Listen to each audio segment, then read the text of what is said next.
The noose was tight around her neck. The crowd had gathered. The judge had passed the sentence. Marlo Thorne, just 23. A seamstress and orphan, was about to die for a necklace she didn't steal. No one stood up for her. Not the sheriff, not the town. But just before the lever dropped, a dusty cowboy staggered into town. Drunk loud and carrying a badge that hadn't seen light in years. What he pulled from his saddlebag would not only stop the hanging, it would expose a secret so dark Bitter Creek would never be the same again. Her hands bound behind her back, tears streaming down her dirt-stained cheeks. The noose scratched against her pale skin as Judge Harrison Blackwood read her death sentence to the gathered crowd of maybe 40 souls. She was 23 years old, a seamstress, an orphan, and in 10 minutes, she'd be dead for a crime she didn't commit. The judge's voice boomed across the square as he declared her guilty of stealing his wife's emerald necklace, a piece worth more than most folks in Bitter Creek would see in a lifetime. Marlo had been working late in Mrs. Blackwood's parlor, hemming a dress when the necklace went missing. She was the only one there, the only suspect. But Marlo knew the truth. She'd seen Mrs. Blackwood hide that necklace herself, watched through the window as the judge's wife buried it in the garden behind their house. The woman had set her up, but who would believe the word of a poor orphan girl against the judge's wife? The crowd murmured with a mix of excitement and unease. Some folks looked away, others stared with morbid curiosity. Children pressed their faces against storefront windows. This was Bitter Creek's first public hanging in 3 years, and Judge Blackwood was making it a spectacle. Marlo's knees buckled slightly as the executioner, a thin man named Garrett Walsh, tested the trapdoor mechanism beneath her feet. The wood creaked ominously. Her heart hammered so hard she could feel it in her throat, competing with the rope for space. She closed her eyes and tried to pray, but the words wouldn't come. How could God let this happen? She'd never heard anyone never taken so much as a penny that wasn't hers. She'd worked 16-hour days since she was 14, sewing and mending clothes for the town's families, barely scraping together enough money for a room above Muller's General Store. Judge Blackwood pulled out his pocket watch. His cold gray eyes met hers for just a moment, and she saw something there that made her stomach turn. Satisfaction. He was enjoying this. The judge snapped his watch shut and nodded to the executioner. Garrett's hand moved toward the lever that would drop the trapdoor. That's when they heard the sound of spurs clanking against wooden steps, slow and deliberate, coming up behind the platform. But the drunk cowboy climbing those steps was about to change everything. And what he was carrying in his saddlebag would turn this execution into something nobody in Bitter Creek would ever forget. Caleb Iron Creek, Mackenzie Ryer of whiskey, and 3 days on the trail. His boots hit each step with the unsteady rhythm of a man who'd spent the better part of the morning in a saloon 2 towns over. His weathered black hat sat crooked on his head, and his brown duster was covered in dust and questionable stains. To everyone watching, he looked like just another drifter who'd wandered into the wrong place at the wrong time. But Caleb's eyes, bloodshot, though they were, took in everything with sharp precision. The positioning of the town's men, the way Judge Blackwood's hand rested on his, gunned the terror in the young woman's face, and most importantly, the way the crowd seemed more afraid than excited. He'd seen enough hangings to know when something was wrong. Judge Blackwood turned toward the interruption, his face flushing red with irritation. He was a big man, well-fed and well-dressed, with silver hair and the kind of authority that came from years of making life and death decisions without question. This is a legal proceeding. Blackwood barked. Move along, cowboy, before I have you arrested for disturbing the peace. Caleb swayed slightly, but didn't back down. His voice came out slurred, but loud enough for the entire crowd to hear. Legal. You call this legal? He gestured broadly at Marlo, nearly losing his balance in the process. You're about to hang a girl who looks like she ain't never hurt a fly. What exactly did this little thing do? Murder the whole town. The crowd shifted nervously. A few people exchanged glances. Caleb might be drunk, but he was asking the questions some of them had been thinking. Judge Blackwood's jaw tightened. She's a thief. Stole valuable property from my wife. The law is clear about such matters. Your wife, Caleb, let out a bitter laugh that echoed across the square. Well, ain't that convenient? Judge, jury, and victim all in the same household. Marlo stared at this stranger in disbelief. Nobody had spoken up for her during the trial. Not one person had questioned the judge's version of events. But this drunk cowboy, this complete stranger, was willing to challenge the most powerful man in Bitter Creek. Judge Blackwood stepped closer to Caleb, his hand moving to rest on his gun handle. I suggest you move along before you join her on that platform. But Caleb wasn't backing down. Instead, he reached into his coat pocket and pulled out something that made several people in the crowd gasp. It was a badge, tarnished and dented, but unmistakably real. And the look that crossed Judge Blackwood's face in that moment told everyone present that this hanging was about to become something much more complicated. Deputy U.S. Marshal. The words were barely visible on the worn metal, but they were there. The crowd fell silent. Even the children stopped fidgeting in the windows. Judge Blackwood's face went from red to pale in the span of a heartbeat. His hand, which had been resting confidently on his gun, now trembled slightly. Caleb tucked the badge back into his coat, but the damage was done. Now then, Judge. He said, his words still slurred, but carrying new weight. You were saying something about the law being clear. Marlo felt a spark of hope for the first time in days. A federal marshal here now. Maybe God hadn't abandoned her after all. But Judge Blackwood recovered quickly. Years of corruption had taught him how to handle unexpected threats. Marshal or not, you have no jurisdiction here. This is a local matter tried in a local court according to local law. Caleb repeated, swaying as he considered the words. Tell me about this trial, Judge. How long did it last? Who represented the girl? What evidence did you present? The questions hung in the air like smoke. Judge Blackwood's jaw worked silently for a moment before he answered. She was caught red-handed. My wife's necklace was missing, and she was the only one in the house. Red-handed Caleb's voice got louder. You mean you found the necklace on her in her possession? Well, no. But nothing. Caleb took a step closer to the platform, and though he still swayed with drink, there was something dangerous in his movement. You're telling me you're about to hang this girl because a necklace went missing while she was in the house?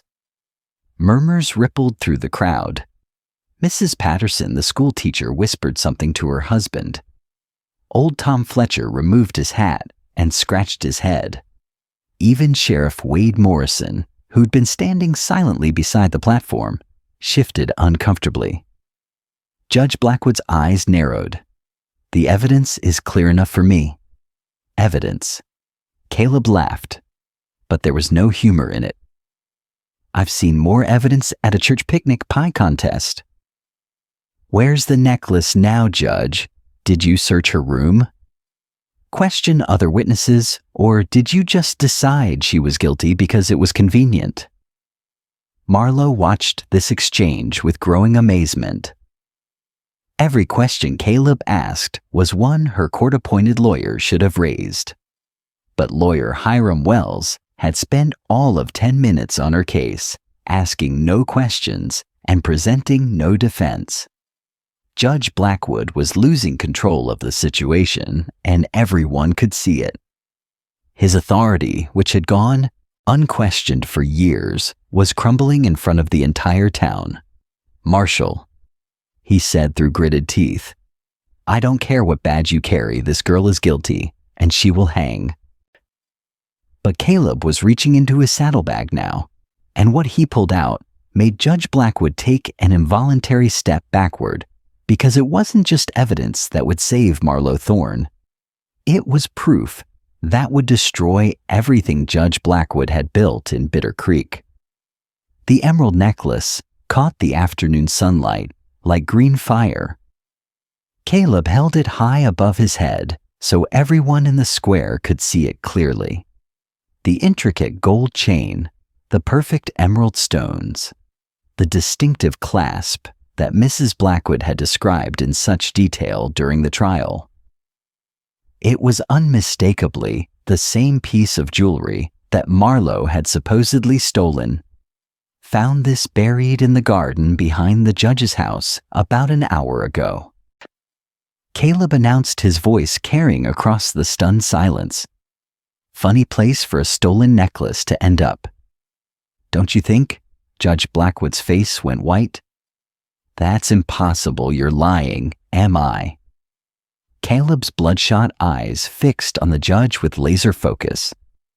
Your wife told the whole town that this necklace was stolen from her jewelry box, while Miss Thorne was working in your parlor. But here it is, buried in your own backyard, wrapped in this. He pulled out a piece of fabric, expensive silk, unmistakably from a woman's dress. Several women in the crowd recognized the pattern immediately. It was from one of Mrs. Blackwood's finest gowns. Marlo felt her knees go weak with relief. She'd been right.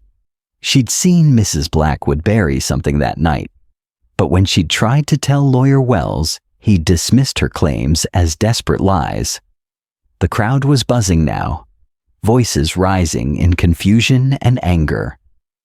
Tom Fletcher stepped forward, his weathered face creased with disgust. Judge, what's the meaning of this? But Judge Blackwood wasn't backing down. This man is clearly working with the girl. He planted that evidence to save his accomplice. His accomplice. Caleb left the sound sharp and bitter. Judge, I rode into this town 20 minutes ago. I've never seen this girl before in my life, but I've seen plenty of corrupt officials, and you smell like one from 3 counties away. Sheriff Morrison finally found his voice. Judge, if the necklace was in your garden. It wasn't in my garden. Blackwood snapped. This drunken fool is lying. But Mrs. Patterson was speaking up now, her schoolteacher voice clear and firm. I saw Marlo that night. Judge, she came to my house after she finished work, crying and scared. She told me she'd seen something strange, but was afraid to say what. She told me the same thing, added Samuel Meller. The store owner said she'd witnessed something that could get her in trouble. The crowd was turning.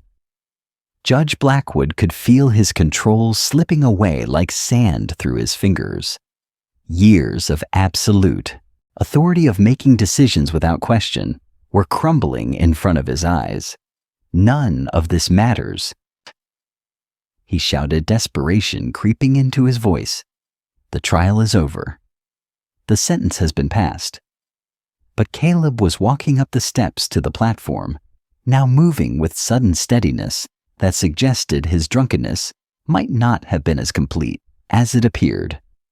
He reached Marlo and began working at the ropes around her wrists. Step away from the prisoner. Judge Blackwood drew his gun, pointing it directly at Caleb's chest. The entire square went dead silent. Even the children stopped moving in the windows.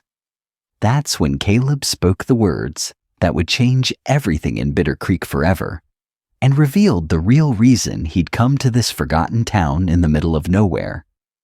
"I came here for you, Harrison Blackwood."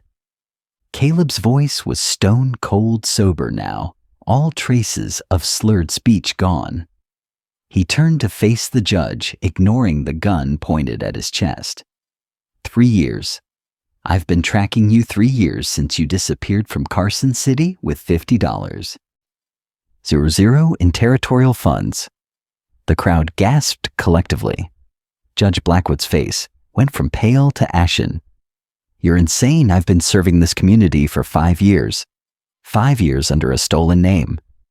Caleb continued, his hand moving slowly toward his own gun. "Your real name is Henry Blackstone. You were territorial treasurer in Nevada until you embezzled government money and fled west." Marlo stared in shock as this drama unfolded around her. The noose still hung around her neck. But suddenly, her execution seemed like the least important thing happening in the square. Mrs. Patterson spoke up again, her voice shaking. "Is this true? Have we been living under the authority of a criminal judge?" Blackwood's gun hand was trembling now. "Lies, all lies. This drunk is desperate to save his girl. My girl." Caleb smiled grimly.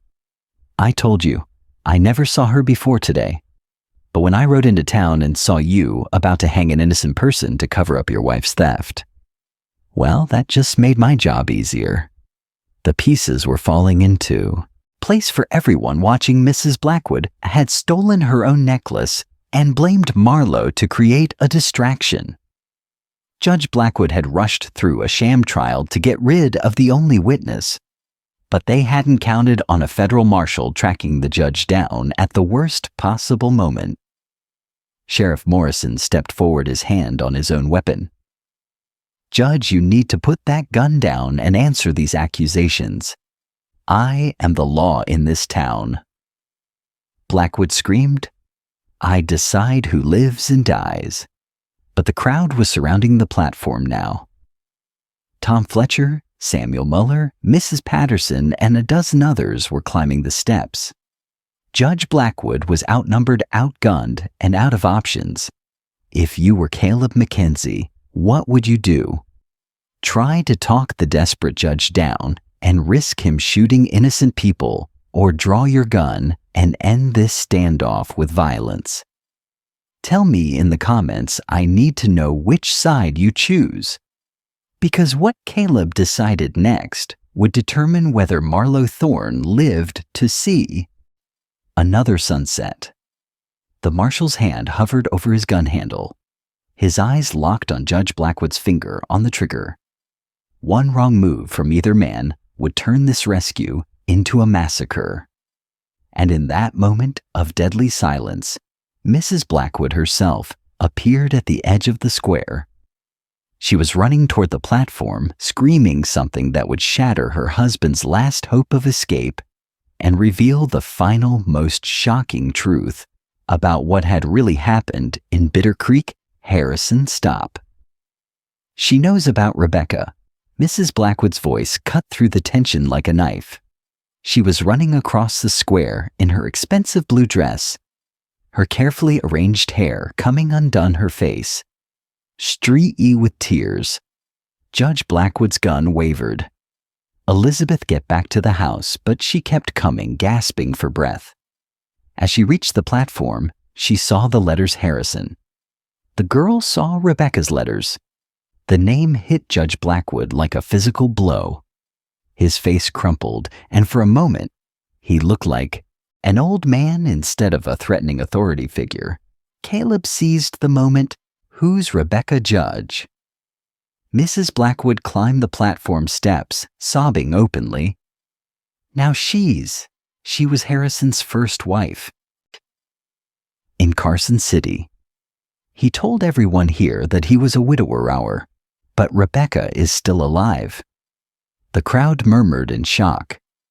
Bigamy was a serious crime, but More than that, it meant everything Judge Blackwood had told them about his past was a lie. Marlo found her voice for the first time since this ordeal began. "I did see letters," she whispered, then spoke louder. "When I was working in your parlor, Mrs. Blackwood, I saw you reading letters signed your loving wife, Rebecca. You saw me looking and got scared." Mrs. Blackwood nodded miserably. "I knew she'd figure it out eventually. Harrison convinced me to frame her for theft, too, to get rid of the problem." Judge Blackwood's gun dropped to his side. The weight of his lies was finally crushing him. "Elizabeth, please, no," she screamed. "I won't let you hang an innocent girl to protect your secrets. I already helped you steal from the territory. I already helped you build a new life on lies, but I won't help you commit murder." Sheriff Morrison stepped forward and gently took the gun from Judge Blackwood's unresisting hand. The fight had gone out of him completely. Caleb quickly removed the noose from Marlo's neck and cut her bonds. She collapsed to her knees, gasping and crying, finally free after days of terror. "Thank you," she whispered to Caleb. "How did you know to look in the garden?" Caleb helped her to her feet. "I didn't. But when I saw Mrs. Blackwood watching the hanging from her window, wringing her hands like she was guilty of something, I figured she might have buried evidence." Lucky guess the crowd was dispersing now. People talking in hushed, angry voices about the corruption that had ruled their town. Sheriff Morrison was placing both Blackwoods under arrest, though Mrs. Blackwood was cooperating fully. Tom Fletcher approached the platform. "Marshal, what happens now?" Caleb looked around at the faces of the townspeople. Honest folks who'd been deceived and manipulated by a criminal who'd hidden behind a judge's robes. Now you elect a new judge, a real one, and you make sure something like this never happens again. But as the immediate crisis ended, Caleb realized his job was far from over, because Judge Blackwood had been running more than just a corrupt court, and what they were about to discover in his house would reveal a criminal operation that reached far beyond the borders of Bitter Creek. The strongbox under Judge Blackwood's bed contained enough evidence to hang a dozen men. Caleb and Sheriff Morrison searched the house while the Blackwoods sat in jail cells. What they found was a carefully documented criminal enterprise that had been operating for years. Forged land deeds, stolen cattle brands, falsified court records, and correspondence with outlaws across 3 territories. But it was the leather journal hidden behind the false bottom that made Caleb's blood run cold. "Morrison, look at this." He called, his voice tight with anger. The sheriff peered over Caleb's shoulder as the marshal read from the judge's handwriting. Entry after entry, detailed bribes taken, verdicts bought, and innocent people railroaded into prison. Or worse. The Marlo Thorne case wasn't an aberration. It was business as usual. Sweet Mary Morrison whispered, "How many people has he condemned?" Caleb flipped through page after page. "At least 30 cases I can see here, probably more." He stopped at one entry that made his jaw clench. Here 2 years ago, a Mexican family accused of cattle rustling. Hanged the father and oldest son, sold the mother and children into indentured servitude. Morrison's face went pale. The Hernandez family. I remember that case. Always thought something was off about it. Meanwhile, across town, Marlo sat in Samuel Muller's store, still wearing the same dress she'd nearly died in, trying to process everything that had happened. Mrs. Muller had brought her soup and coffee, but her hands shook too much to hold. The cup steady. "I keep thinking I'm going to wake up," Marlo said quietly, "that I'll still be in that cell waiting to die." Mrs. Muller patted her hand gently. "You're safe now, dear. That monster can't hurt you anymore." But Marlo's relief was mixed with a growing anger. How many other people weren't as lucky as me? How many innocent folks died because of his lies? The question haunted everyone in Bitter Creek. The town they thought they knew had been built on corruption and murder. Judge Blackwood hadn't just been stealing money. He'd been stealing lives. When Caleb returned from the search, he found Marlo sitting on the store's front porch, staring out at the square where she'd almost died. The hanging platform still stood there, a grim reminder of how close she'd come to becoming another victim. "Miss Thorne," he said, removing his hat. "I wanted to apologize." She looked up at him with confusion. "Apologize, you saved my life. I should have been here sooner. Should have caught him before he hurt so many people." Caleb's voice was heavy with guilt. "I've been tracking him for 3 years, and in that time you can't save everyone." Marlo said softly, "But you saved me, and now you can save the others. He's still hurting." Caleb nodded, but the weight of those lost lives would stay with him forever. As the sun began to set over Bitter Creek, the town faced an uncertain future, but for the first time in years, it was a future built on truth instead of lies. 3 hours later, Judge Harrison Blackwood confessed to everything. Faced with overwhelming evidence and his wife's complete cooperation, he broke down completely in his jail cell. Sheriff Morrison wrote down every word as Blackwood detailed years of corruption, theft, and murder. The federal authorities would need every confession to undo the damage he'd done. Caleb stood outside the jail as the sun set, smoking a cigarette and watching the townspeople gather in small groups, talking quietly about their uncertain future. Tom Fletcher approached him with several other men. Marshal Fletcher said, "We want to thank you proper. If you hadn't shown up when you did, just doing my job." Caleb replied, but he shook each man's hand firmly. "What happens to the town now?" asked Samuel Miller. "Half our legal decisions for the past 5 years were made by a criminal. You'll get a new judge appointed by the territorial governor. Real one this time, and there'll be a commission to review every case Blackwood handled." Caleb dropped his cigarette and crushed it under his boot. "It'll take time, but justice will be done." Marlo emerged from Mrs. Muller's store, carrying a small bundle of her few possessions. She decided to leave Bitter Creek. Too many bad memories haunted every corner of the town. "Where will you go?" Caleb asked her. "San Francisco. Maybe, or Denver, somewhere I could start fresh." She looked at him with genuine gratitude. "I'll never forget what you did for me, Marshall Mackenzie." "Caleb," he corrected. "And I hope your new life is everything you deserve." She smiled. The first real smile he'd seen from her. "What about you?" "Back to tracking criminals." Caleb looked back at the jail where the Blackwood sat awaiting transport to federal prison. "Actually, I think I might stay here for a while. Help the new judge sort through this mess.